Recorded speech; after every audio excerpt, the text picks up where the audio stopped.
श्री राम श्री राम श्री राम। परम पूज्य बाबा जी महाराज की जय, परम पूज्य गुरु जी महाराज की जय, परम पूज्य भाऊ साहेब ग्रामस्थ महाराज की जय, परम पूज्य ब्रह्मचारी महाराज की जय, सनातन धर्म की जय, सभी संतन की जय। जय जय रघुवीर समर्थ।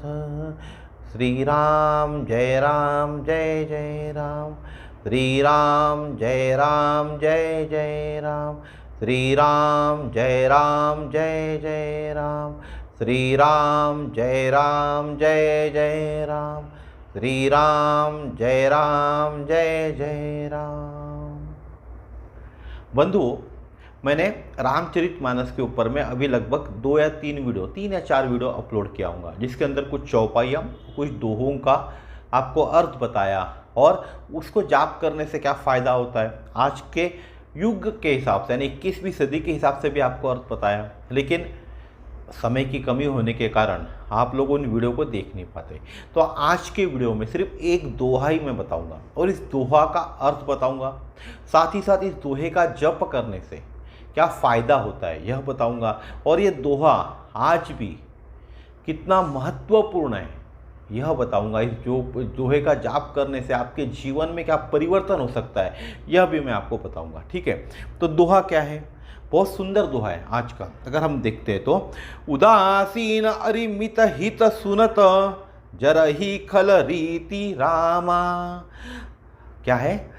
उदासीन अरिमित हित सुनत जरहि खल रीति रामा, जानी पानी जुग जोरी जन विनती करई सप्रीति रामा।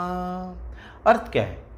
दुष्टों की जो प्रवृत्ति होती है वो ऐसी होती है कि वे किसी का भला होते नहीं देख सकते। यदि वे किसी उदासीन यानी तटस्थ शत्रु या मित्र की हित की बात भी सुनते हैं तो भी क्या होते? जलने लगते। सज्जन व्यक्ति ऐसे दुष्टों को पहचान कर दोनों हाथ जोड़कर प्रेम पूर्वक विनती करता है कि वे वैर न पाले। सज्जन व्यक्ति क्या करता है? दोनों हाथ जोड़ता है, उन लोगों से विनती करता है कि वे लोग वैर न पाले। अगर मैं आज के युग के अनुसार आपको व्याख्या बताऊं तो इस दोहे की शिक्षा आज के सामाजिक, व्यक्तिगत और पेशेवर जीवन में भी बहुत ही ज़्यादा प्रासंगिक है और इसका अनुभव आपको हर पग पग पर आता है। पहला होता है ईर्ष्यालु और नकारात्मक प्रवृत्ति के लोग। आप जहाँ भी काम करते होंगे आपको देख पड़ते होंगे ऐसे लोग।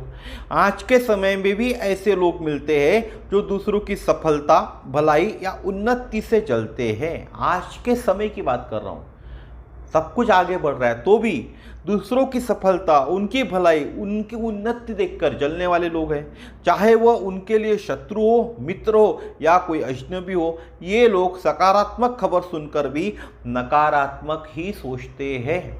यह बात आपने गौर करी होंगी आपके रिश्ते में, आपके दोस्तों के अंदर में। अगर आप आगे बढ़ रहे हो, आपके पास बहुत ज़्यादा पैसा आ रहा है, आपकी भलाई हो रही है, आपकी उन्नति हो रही है, आप सफलता पे सफलता पा रहे हो, तो आपके जो मित्र है, जो आपके शत्रु है या कोई अजनबी भी होगा जिसको आप जानते पहचानते नहीं, आपके आजू बाजू में रहता है लेकिन आप जानते पहचानते नहीं उसको, वह भी सोचते कि सकारात्मक नहीं सोचेगा बंदा क्या सोचता है, इतना पैसा इसके पास कहाँ से आ गया, जरूर कोई गलत काम करता होगा।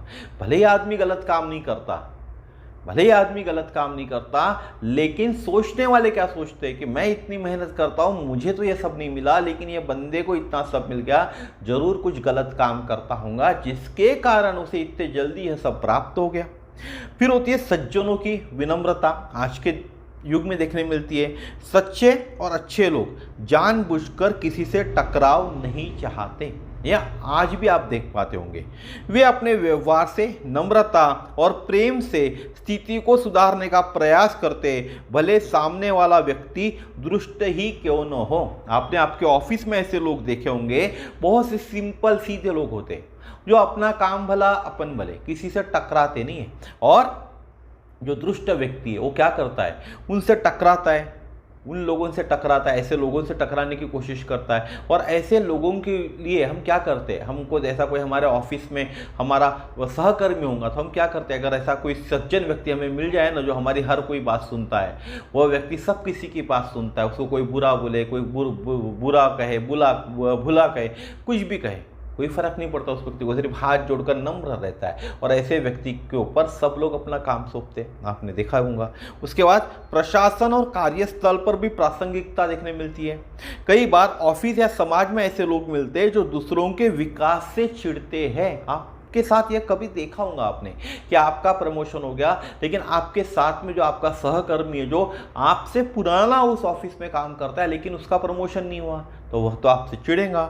इस स्थिति में हमें सज्जनों की तरफ विवेक, प्रेम और विनम्रता से व्यवहार करना चाहिए, न कि प्रतिशोध या अहंकार से। तो ऐसे लोग जो चिढ़ते हैं, इन लोगों को विनम्रता से रहना चाहिए, प्रेम से रहना चाहिए। लेकिन यह हमारे साथ भी होता है, हम काम कर रहे हैं लेकिन हमारा प्रमोशन तो नहीं होता, कई सालों से हम उस पोस्ट पे काम कर रहे हैं, लेकिन एक कोई नया बंदा आता है, उसी पोस्ट पे लग जाता है और उसका प्रमोशन हमारे से जल्दी हो जाता है, हमारे से पहले होता है। हम 10 साल से काम कर रहे हैं, हमारा प्रमोशन नहीं हुआ, वह व्यक्ति आता है 2 साल काम करता है, 2 साल में उसका प्रमोशन हो जाता है। तो हम क्या होते हैं, हम चिढ़ने लगते हैं, उस व्यक्ति से हमारी चिढ़ हो जाती है।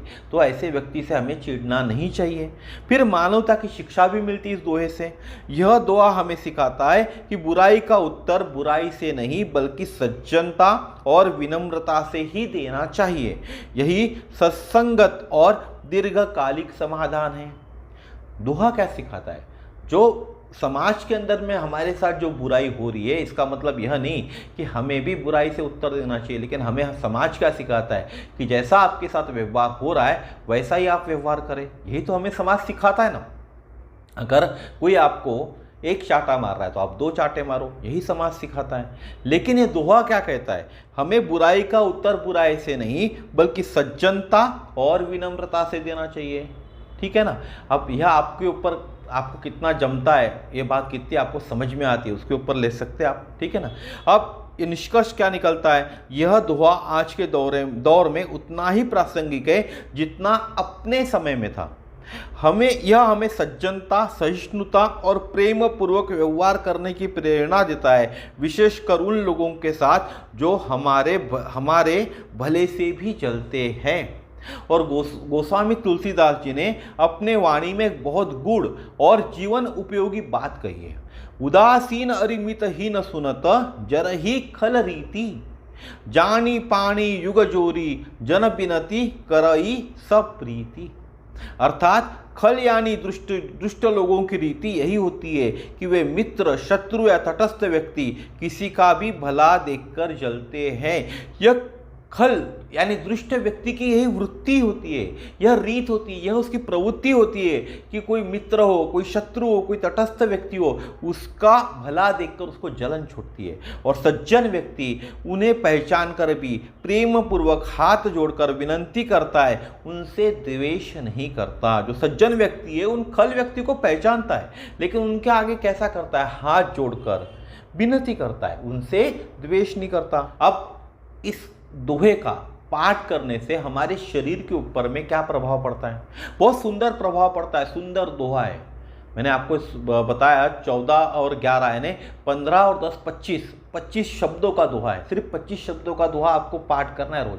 11 बार पाठ करें, 21 बार करें, 108 बार करें, रोज पाठ तो करें कम से कम। तो आपको क्या फायदा होगा, यह आपको पाठ करने के बाद समझ में आएगा। जब हम किसी संत वाणी या दोहे का अध्ययन करते हैं तो उसका प्रभाव केवल बौद्धिक नहीं होता, सिर्फ बौद्धिक जानकारी हमारी नहीं बढ़ती इसको पाठ करने से, बल्कि वह हमारा मन, चित्त और शरीर ये तीनों पर प्रभाव डालता है। तुलसीदास जी इस दोहे का भी गहरा मानसिक, भावनात्मक और शारीरिक प्रभाव बताते हैं। दोहा क्या है, उदासीन अरिमित हित सुनत जरहि खल रीति रामा, जानी पानी जुग जोरी जन बिनती करई सप्रीति रामा। यह दोहा पढ़ने से हमारे मानसिक और जो चित्त है, मेंटल इम्पैक्ट जिसको बोले हम, उस पर प्रभाव गिरता है। यह दोहा व्यक्ति को विवेक और सहनशीलता प्रदान करता है। अगर हमें विवेक नहीं है, सहनशीलता नहीं है, तो इस दोहा का पाठ करने से आएगा। जब हम इसे स्मरण करते तब दूसरों के प्रति जो ईर्ष्या या नफरत से प्रभावित होने के बजाय हम कैसे होते, शांत रहते हैं। यह क्रोध की उत्तेजना को शांत करता है और मन को प्रेम और क्षमा की ओर हमारे मोड़ते जाता है। इसका परिणाम क्या होता है, तनाव, जिसको हम क्या बोलते हैं, स्ट्रेस, चिड़चिड़ापन, अवसाद जैसी स्थितियों में कमी आती है। यह जो समस्या जिनको है, स्ट्रेस की समस्या है, चिड़चिड़ापन है या अवसाद की स्थिति है, उनको यह दुआ का पाठ करना चाहिए। फिर हृदय और हमारे भावों पर प्रभाव क्या होता है, इमोशनल और स्पिरिचुअल प्रभाव हमारे हार्ट के ऊपर में क्या होता है। यह दुआ हमें सद्भावना, सहानुभूति और करुणा सिखाता है। जब हम सज्जनों की तरह व्यवहार करते तो हमारे हृदय में दया और संतोष की भावना आती है। जब हम सज्जनों की तरह व्यवहार करेंगे तब हमारे में दया और संतोष आएगा। हम भावनात्मक संतुलन से हृदय गति यानी हार्ट रेट कैसी होती है, हमारी स्थिर हो जाती है और शरीर में ऑक्सीटोसिन जैसे हार्मोन का स्राव होता है जो सकारात्मक भावनाओं को बढ़ाता है। जब ऑक्सीटोसिन, यह जो हार्मोन है, आपके शरीर में इसका प्रभाव होगा तो आप पॉजिटिव थॉट्स आपके मन में आएंगे।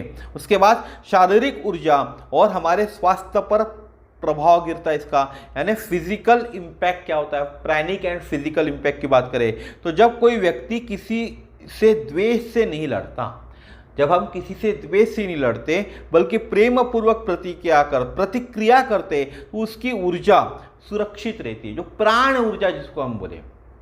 हम अगर किसी से लड़ाई नहीं करेंगे ना, जो झगड़ेंगे नहीं, तो हमारी जो प्राण ऊर्जा है हमारे शरीर के अंदर में वो कैसी रहेंगी, सुरक्षित रहेंगी।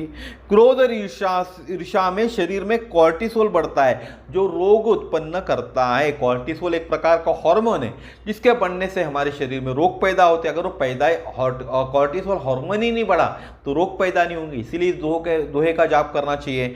लेकिन यह दोहा प्रेम और संतुलन के मार्ग पर ले जाकर शरीर को कैसा बनाता है, ऊर्जावान और रोग मुक्त बनाता है। अगर आपको ऊर्जावान बनना है, अगर आपको रोग मुक्त बनना है तो इस दोहे का पाठ करना चाहिए। उदासीन अरि मित हित सुनत जरई खल रीति, जानी पानी जुग जोरी जन बिनती करई सब प्रीति। अब इसके फलस्वरूप हमें क्या मिलेगा, रक्तचाप हमारा संतुलित रहेगा, पाचन तंत्र सुधरेगा और हमें नींद अच्छी आएंगी। उसके बाद हमारे चक्रों पे ऊपर, हमारे शरीर के अंदर जो 7 चक्र, वैसे तो बहुत सारे चक्र, मेन हम 7 चक्र मानते हैं, उसके ऊपर क्या प्रभाव गिरेगा। तो यह दोहा विशेष रूप से जो अनाहत चक्र, जो हृदय चक्र हम बोले, और जो आज्ञा चक्र है उसको कैसा करता है, जागृत करता है। अनाहत चक्र जागृत होने से क्या हो जाएगा, प्रेम, करुणा, क्षमा का भाव हम में आएगा। और आज्ञा चक्र जागृत होने से विवेक, संयम, शांत चित्त हमारा जागृत होगा। निष्कर्ष क्या निकलता है, यह दोहा केवल एक नीति नहीं बल्कि एक मानसिक और शारीरिक औषधि है।